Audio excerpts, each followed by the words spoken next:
अगर आपके ज़हन में कोई सवाल है किसी किस्म का तो आप मुझे इंस्टाग्राम पे मैसेज कर सकते हो। इंस्टाग्राम की जो आईडी है वो मेंशन है डिस्क्रिप्शन में। कोई भी आपके ज़हन में किसी किस्म का सवाल है तो मेरे नॉलेज के मुताबिक या जितने मैं हेल्प कर सकता हुआ तो मैं इंशाल्लाह ज़रूर करूँगा। अस्सलामुअलैकुम। हाँ जी, तो यार क्या हाल चाल है हम सबके? होप एकदम मज़े में होंगे आप सब। Welcome back to an other video. अच्छा यार, UKVI जो कि होम ऑफिस है UK गवर्नमेंट का, बहुत सारे चेंजेस वक्तन फ़ौक्तन जो है वो करती रही है। पिछले साल हमने 2023 के एंड पे देखा कि बहुत सारे चेंजेस जो है इन्होंने की, स्टूडेंट वीज़ा को लेके, केयर वर्कर वीज़ा को लेके, इसके अलावा जो है स्किल्ड वर्कर वीज़ा को लेके थ्रेश होल्ड सैलरी इन्होंने इंक्रीज़ की। इसके अलावा बहुत सारी चेंजेस जो है वो हमें देखने को मिली और उसके साथ साथ जो है हमें PSW के रिलेटेड भी कई न्यूज़ हमें सुनने को मिलती रही। केयर होम की तरफ से नहीं, वैसे हमें आप कह लें यूट्यूब पे, इसके अलावा इंटरनेट पे बहुत सारा जो है वो कंटेंट हमको देखने को मिलता रहा कि PSW इंक्रीज़ हो रहा है, डिक्रीज़ हो रहा है, ख़त्म हो रहा है, 6 मंथ का कर रहे हैं, 2 साल का ही रहने वाला है। बहुत सारी जो है वो हमें कन्फ्यूजन रही है इस चीज़ के बारे में कि क्या होने वाला है। तो PSW के एंड पे हम डिस्कस करेंगे कि इसमें उन्होंने कुछ अभी चेंजेस किए हैं कि नहीं। इसके अलावा जो इस अभी चेंजेस हुई हैं UKVI की तरफ से, होम ऑफिस की तरफ से, वो हम कुछ आज डिस्कस करेंगे। बहुत ही ज़्यादा इंपॉर्टेंट है, ख़ासतौर उन लोगों के लिए जो कि चाहे इधर स्टूडेंट्स हैं जो कि इन फ्यूचर सेटल होना चाहते हैं UK के अंदर, या ऑलरेडी PSW पे हैं, या ऑलरेडी कोई उनके पास स्किल्ड वर्कर वीज़ा है, या वो आउट ऑफ UK जो है वो अप्लाई करना चाह रहे हैं। तो बहुत सारी चेंजेस जो है वो उनके लिए देखने को मिलती हैं। सबसे पहले हम अगर ये नोट पढ़ें तो इनमें जो बाकायदा उनने लिखा हुआ है, क्लियरली मेंशन किया हुआ है, increasing the minimum general salary threshold and going rates for the skilled worker route effective April 2024। यानी जो भी ये जो रूल अप्लाई होने जा रहा है इसका हम डिस्कस करते हैं, 4 अप्रैल से अप्लाई होने जा रहा है। इसके अलावा नीचे लिखा हुआ है abolish shortage occupation list and replace it with the immigration salary list effective 4 April. Broaden the work that a sponsored work can perform outside sponsored work effective 4 April. Increase family road minimum salary requirement effective 4 April 11, 2024. इसके अलावा अगर हम बात करें the immigration rule changes published today confirmed that someone who had a skilled worker visa before 4 April 2024 and applies to extend it for the settlement before 4 April 2024 only need to meet a salary threshold of 29,000 rather than 38,700, and the 29,000 is the current level of 26,200 adjusted for inflation. यार इधर हम सबसे पहले बात कर रहे हैं care worker visa और जिसको कह रहे हैं कि सीनियर केयर वर्कर या केयर वर्कर।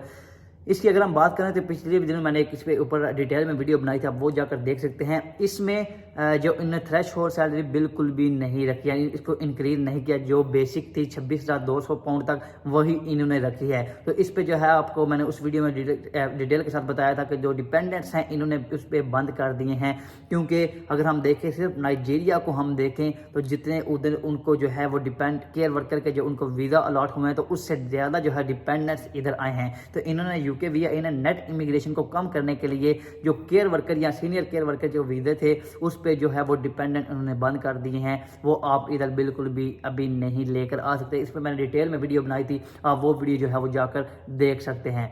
इसके बाद अगर बात करें केयर वर्कर और सीनियर केयर वर्कर में, यार और भी बहुत सारे डिपार्टमेंट होते हैं। जिस तरह अगर कोई NHS में जॉब कर रहा है तो जाहिर बात है इसी फील्ड में आता है, लेकिन उसके अंदर IT फील्ड होती है या एडमिन की फील्ड होती है, तो उनके लिए जो थ्रेश होल्ड सैलरी है वो तो वही है 26,200, लेकिन वो अपने डिपेंडेंट्स साथ लेकर आ सकते हैं। उनके लिए कोई किसी किस्म की जो है वो पाबंदी नहीं लगी, वो अपने डिपेंडेंट्स साथ लेकर आ सकते हैं। बाकी डिटेल में मैंने वीडियो बनाई थी, आप जो जाकर देख सकते हैं। इसके अलावा अगर बात करें, अगर कोई भी आउट ऑफ UK से स्किल्ड वर्कर वीज़ा अप्लाई कर रहा है किसी भी फील्ड का, चाहे हो जाए केयर वर्कर या सीनियर केयर वर्कर को छोड़कर किसी भी फील्ड का जो वीज़ा है, अगर वो अप्लाई कर रहा है, अगर वो 4 अप्रैल 2024 से पहले अप्लाई कर लेता है तो उसको जो सैलरी जो है वो शो करवानी पड़ेगी, वो 29,000 पाउंड शो करवानी पड़ेगी, बजाय इसके कि जो उन्होंने रूल अप्लाई किया था 38,700 पाउंड का, वो इनको शो नहीं करवानी पड़ेगी अगर वो 4 अप्रैल 2024 से पहले कर लेते हैं। लेकिन अगर ये डेट गुजर जाती है, अगर वो 5 अप्रैल को भी करते हैं 2024, तो वो जो है वो उनको एक्स्ट्रा सैलरी यानी 38,700 पाउंड को सैलरी शो करवानी पड़ेगी। तो तब जो वो वीज़ा अप्लाई कर सकेंगे, तब जाके वो जो है एलिजिबल हो सकेंगे। तो ये तो बात क्लियर होगी कि 4 अप्रैल 2024 से पहले जो अप्लाई करेंगे वो उनको जो है वो थ्रेश होल्ड सैलरी 29,000 पाउंड जो है वो शो करवानी पड़ेगी। इसके बाद अगर बात करें थ्रेशोल्ड सैलरी मैंने बताया कि 4 अप्रैल से जो है वो इंक्रीज हो रही है। इसके ऊपर कुछ न्यू एंट्रेंट रूल भी अप्लाई होते हैं। न्यू एंट्रेंट रूल क्या है, अगर फर्ज करें कि आप ऑलरेडी यूके के अंदर मौजूद हैं, पीएसडब्ल्यू पहले मैंने जो बात की है वो आउटसाइड ऑफ द यूके की है। अगर आप ऑलरेडी यूके के अंदर मौजूद हैं, आप पीएसडब्ल्यू पे हैं, आप न्यूली ग्रेजुएट हुए हैं, पीएसडब्ल्यू आप अप्लाई करना चाह रहे हैं, या इसके अलावा अगर आपकी एज जो है वो 26 साल से कम है, तो आपको जो सैलरी है वो आपको इतनी ही शो करवानी पड़ेगी, 29,600 पाउंड आपको, या जितनी भी होगी 29,000 प्लस सैलरी है वो आपको शो करवानी पड़ेगी।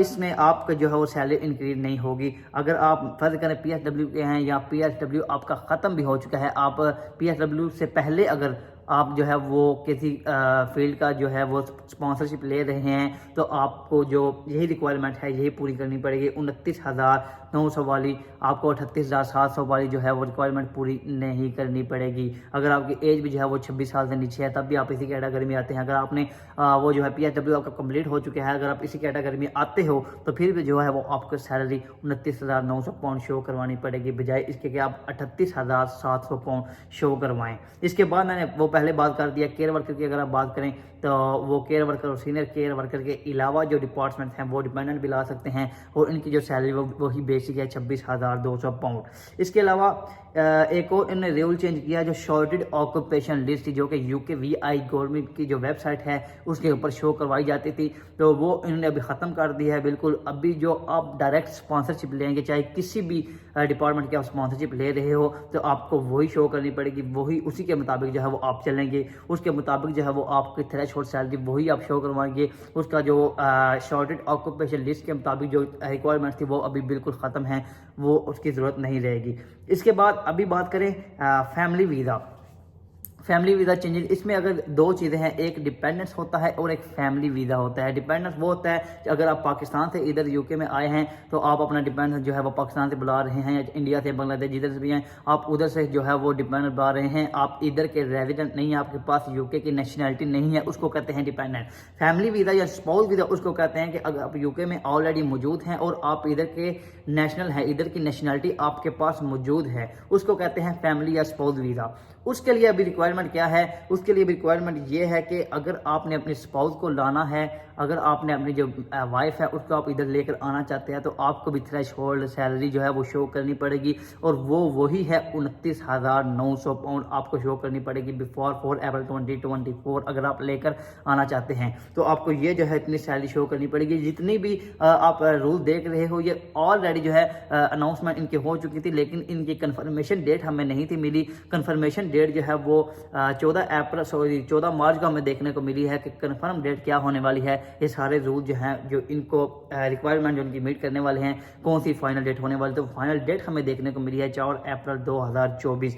इसके बाद जो है कई लोग ऐसे हैं, मतलब विजिटर हैं, इसके अलावा शॉर्ट टर्म स्टूडेंट वीज़ा है, ये तो वैसे ही अपना डिपेंडेंट जो है वो बिल्कुल भी नहीं बुला सकते। इसके अलावा छोटी मोटी चेंजिंग की गई हैं, जो असाइलम सीकर हैं, असाइलम सीकर जो पहले इधर थे वो जस्ट जो शॉर्टेड ऑक्यूपेशन लिस्ट में जो जितनी जॉब आती थी सिर्फ वही कर सकते थे, टेक वे रेस्टोरेंट पे वो जॉब नहीं कर सकते थे, लेकिन आपको पता है सारे कर रहे हैं, इसको इतनी ज़्यादा डिस्कस करने की ज़रूरत नहीं है। इसके अलावा हाईली स्किल्ड जो इधर लोग हैं उनके लिए कुछ चेंजिंग की गई हैं, वो हमें जो है वो डिस्कस करने की ज़रूरत नहीं है।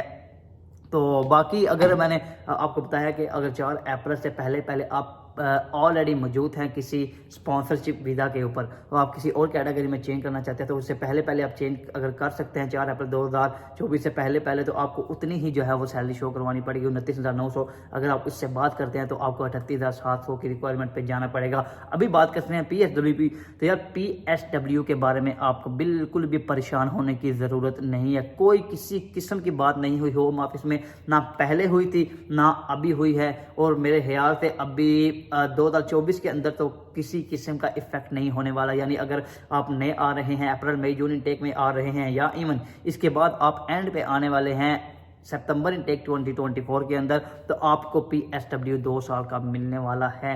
अभी तक इसके ऊपर कोई बात नहीं हुई। अगर इन फ्यूचर यानी अगर अप्रैल में मई में अगर ये बात करते हैं तो फिर थोड़ा बहुत इफेक्ट हो सकता है, लेकिन मुझे नहीं लग रहा, क्योंकि ये बहुत ही बड़ा स्टेप होगा यूकेवीआई का। अगर वो थोड़ी बहुत भी चेंजिंग करते हैं पीएसडब्ल्यू के ऊपर तो भी बहुत ही इफेक्ट होगा, क्योंकि इनकी जो बहुत ही ज़्यादा इनकी जो इनकम इनका जो रेवेन्यू जनरेट हो रहा है, इनकी जो जिसको कह रहा है कि बूस्ट करती है इनकी इनकम, या इनका बहुत ज़्यादा रेवेन्यू बनता है वो स्टूडेंट वीज़ा से बनता है, बहुत ज़्यादा ये पैसे उनसे कमा रहे हैं। तो अगर जाहिर बात है पीएसडब्ल्यू ख़त्म करेंगे या कम करेंगे तो ये बहुत ज़्यादा इफेक्ट होगा, स्टूडेंट बहुत ज़्यादा कम हो जाएंगे। तो इसके ऊपर ये को बहुत सोच समझ कर कोई भी स्टेप लेना पड़ेगा। तो इसके मुतालिक आपको फिक्रमंद होने की बिल्कुल भी ज़रूरत नहीं है। तो यार यही थी एक छोटी सी वीडियो, कुछ चेंजिंग थी जो कि बाकायदा डेट के साथ इन्होंने मेंशन किया, तो मैंने सोचा आपके साथ शेयर करता जाऊं। तो इसके साथ साथ कुछ और अगर चेंजिंग आई तो वो मैं आपके साथ इंशाल्लाह शेयर करूंगा। कोई और न्यूज़ आती है तो आपके साथ शेयर जरूर करेंगे। तो उम्मीद करता वीडियो आपके लिए थोड़ी सी हेल्पफुल रहेगी। वीडियो अच्छी लगे वीडियो को लाइक लाजमी कीजिएगा। अगर आपके ज़हन में कोई सवाल है किसी किस्म का तो आप मुझे इंस्टाग्राम पे मैसेज कर सकते हो। इंस्टाग्राम की जो आईडी है वो मेंशन है डिस्क्रिप्शन में। कोई भी आपके ज़हन में किसी किस्म का सवाल है तो मेरे नॉलेज के मुताबिक या जितने मैं हेल्प कर सकता हुआ तो मैं इंशाल्लाह ज़रूर करूँगा। इंशाल्लाह मिलेंगे एक नई वीडियो के साथ, तब तक के लिए अल्लाह हाफिज़।